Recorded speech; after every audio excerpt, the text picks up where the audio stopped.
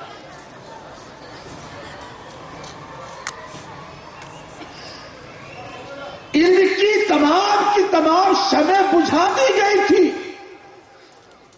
تمام روشنیوں کو گل کر دیا گیا تھا. 9 سال کے بعد بچے کھچے، لٹے پھوٹے چند علماء کرام دیوبند کی ایک چھوٹی سی مسجد، چھتا مسجد میں بیٹھے، مشورہ کیا کہ ہندوستان میں دین اسلام اور مسلمانوں کی بقا اور حفاظت کے لیے ہمیں کچھ کرنا چاہیے، اور اس کا واحد ذریعہ مدرسے کا قیام ہے. چنانچہ دیوبند میں ایک مدرسے کی بنیاد ڈالی گئی، اسلامی مدرسہ قائم کیا گیا. کوئی لمبی چوڑی عمارت درسگاہوں کی ایک لمبی قطار، شاندار کوئی تعمیر نہیں. چھتا مسجد میں ایک انار کا پیڑ، اس کے پتوں کا سایہ، اسی سائے میں بیٹھ کر مدرسے کا آغاز. پڑھانے والا استاد ملا محمود اور پڑھنے والے شاگرد کا نام بھی اتفاق سے محمود. یہی انار کے پیڑ کے سائے میں بیٹھنے والا طالب علم دیوبند میں قائم ہونے والے مدرسے کا سب سے پہلا تلمیذ اور متعلم، آگے چل کر کے شیخ الہند بنا. حضرت شیخ الہند مولانا محمود حسن دیوبندی رحمت اللہ علیہ، جس نے انگریزوں کے خلاف ریشمی رومال کی تحریک چلائی. حضرت شیخ الہند رحمت اللہ علیہ کا فیض حضرت تھانوی رحمت اللہ علیہ کی شکل میں، مولانا الیاس رحمت اللہ علیہ کی شکل میں، حضرت گنگوہی رحمت اللہ علیہ کی شکل میں بڑے بڑے وقت کے اکابر علماء کی شکل میں پوری دنیا میں پھیلا ہوا حضرت شیخ مولانا محمود حسن دیوبندی رحمت اللہ علیہ نے جو ریشمی رومال کی تحریک چلائی انگریزوں کے خلاف، تو اس کا پردہ فاش ہو گیا۔ حضرت شیخ الہند کو مکے سے شریف مکہ کی غداری کی وجہ سے گرفتار کر لیا گیا، اور انگریزوں نے گرفتار کر کے مصر سے آگے جزیرہ ایک ٹاپو ہے مالٹا کی جیل میں ڈال دیا۔ 3 سال 7 مہینے تک حضرت شیخ الہند اسی جیل میں قید میں رہے، اور وہی رہ کر آپ نے قرآن مجید کا ترجمہ، جو ترجمہ شیخ الہند کے نام سے جانا جاتا ہے، پڑھا جاتا ہے، آپ نے اس کو وہیں پر تحریر فرمایا، مرتب فرمایا۔ آپ پر مقدمہ چلایا گیا، آپ کے خلاف جرم ثابت کرنے کے لیے کوئی ثبوت فراہم نہیں کیا جا سکا، تو آپ کو رہائی ملی، اور آپ وہاں سے رہائی پا کر جب سمندری جہاز سے بمبئی تشریف لائے،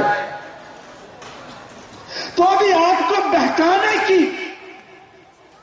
انگریزوں کے خلاف جہاد کرنے کے جذبے سے آپ کو عاری اور خالی کرنے کی سازش رچی گئی کہ انگریزوں نے ایک سپاہی جو مسلمان تھا کشتی کے ذریعے سے جہاز میں بھیجا، جہاز کے لنگر انداز ہونے سے پہلے گیٹ وے آف انڈیا تک آنے سے پہلے کہ تم جا کر کے یہ سمجھاؤ کہ حضرت آپ بوڑھے ہو چکے ہیں، ہڈیوں کا گودا پگھل چکا ہے، بال آپ کے سفید ہو چکے ہیں، اب آپ کیا جہاد کریں گے؟ آپ کے لیے کوئی خانقاہ بنا دی جائے، وہاں لوگ آئے، آپ سے مرید ہو، آپ ذکر کے حلقے لگوائے، اللہ اللہ انہیں سکھائے۔ خانقاہ کی ضرورت ہے۔ وہ سپاہی جو مسلمان تھا حضرت شیخ الہند کے پاس جہاد میں جا کر کے ملا، اور یہ بات حضرت کی خدمت میں اس نے رکھی، حضرت شیخ الہند رحمت اللہ علیہ نے فرمایا، جس غم میں، جس فکر میں محمود حسن کی ہڈیوں کا گودا پگھل چکا ہے، میں مرتے دم تک انگریزوں کے خلاف اپنی جد و جہد جاری رکھوں گا، جب تک مجھ میں چلنے کی ہمت ہے چلوں گا، گلی گلی جاؤں گا، بستی بستی جاؤں گا، اور جب مجھ میں چلنے کی ہمت باقی نہیں رہے گی، اپنے شاگردوں سے کہوں گا کہ مجھے چارپائی پر ڈال کر کے گلی گلی لے کر کے چلو دنیا میں، اور گاؤں گاؤں بستی بستی میں یہ اعلان کروں گا کہ انگریزوں کے خلاف جہاد کرنا تمہارے لیے فرض ہے۔ نعرہ تکبیر، نعرہ تکبیر، علماء دیوبند، علماء دیوبند، علماء دیوبند، سر بکت سر بلند، سر بکت سر بلند، سر بکت سر بلند، جرأت مند، غیرت مند، دیوبند دیوبند، نعرہ تکبیر۔ حضرت شیخ الہند رحمت اللہ علیہ تشریف لائے بمبئی میں خلافت ہاؤس میں، آپ کے لیے استقبالیہ کا انتظام کیا گیا، گیٹ وے آف انڈیا پر بھی آپ کا استقبال و سواگت کیا گیا۔ ان استقبال کرنے والوں میں موہن داس کرم چند صاحب بھی تھے، جو اس وقت تک مہاتما کے نام سے جانے پہچانے نہیں جاتے تھے۔ یہ پہلا موقع ہے، آج تک اب تک تنے تنہا مسلمان انگریزوں کے خلاف جہاد کرتے رہے، ملک کی آزادی کے لیے لڑائی لڑتے رہے۔ جب خلافت ہاؤس میں میٹنگ ہوئی تو حضرت شیخ الہند رحمت اللہ علیہ نے فرمایا کہ اب دوسرے برادران وطن کو بھی اپنے ساتھ لگانا چاہیے. تنہا اکیلے مسلمان انگریزوں سے آزادی حاصل شاید نہ کر پائے. چنانچہ کسی نے کسی کا نام پیش کیا، کسی نے کسی کا نام پیش کیا. حضرت شیخ الہند رحمت اللہ علیہ نے کہا کہ میری نظر میں ایک نوجوان ہے جو بیرسٹر ہے، بڑی صلاحیتوں کا مالک ہے، ان کو ہندوؤں کی قیادت سونپی جائے. چنانچہ گاندھی جی کو لیڈر بنایا، مسلمانوں نے بنایا. موہن داس کرم چند کے اس انسان کو، اس شخص کو مہاتما کا لقب مسلمانوں نے دیا، اور پورے ہندوستان میں پھر آزادی کی ذہن سازی کے لیے جو دورہ کرایا گیا وہ بھی مسلمانوں کے چندے سے کرایا گیا. اسی درمیان 1919 میں علماء کرام کی ایک میٹنگ ہوئی اور جمعیت علماء ہند کے نام سے ایک دستوری تنظیم، ایک آئینی جماعت بنائی گئی. 1919 میں جمعیت علماء ہند کا قیام عمل میں آیا. اپنے ملک کی مکمل آزادی کا سب سے پہلا ریزولوشن، تجویز جمعیت علماء کی ورکنگ کمیٹی نے پاس کی. انگریزوں کا ڈٹ کر ہر موقع پر مقابلہ کیا. سائمن کمیشن 1927 میں آیا تو جمعیت علماء نے اس کو بھی کہا گو سائمن کمیشن. سائمن کمیشن واپس جاؤ، اس کو بھگایا. نہرو رپورٹ آئی، اڈاپشن بل آیا. 1935 میں ایک شریعت ایکٹ بننے کی بات آئی.